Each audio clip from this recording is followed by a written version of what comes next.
antinfluenzale consigliato per tutta la popolazione sopra i 6 mesi di età, ovviamente se non ha patologie che diciamo non favoriscono la vaccinazione stessa, in particolare ovviamente per anziani, operatori sanitari, donne in gravidanza.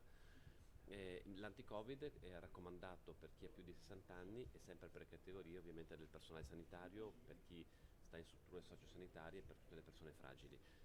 Una campagna che sarà reticolare su tutto il territorio regionale, non avremo più gli hub che conoscevamo durante l'emergenza Covid, ma sarà reticolare e ovviamente si potrà prenotare attraverso i classici canali di richiesta di prenotazione.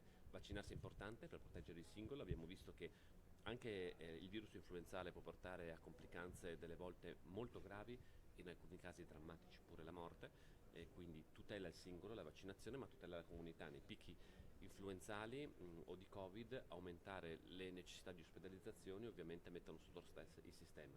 Quindi fare la vaccinazione vuol dire proteggere se stessi e proteggere la comunità nella quale si vive.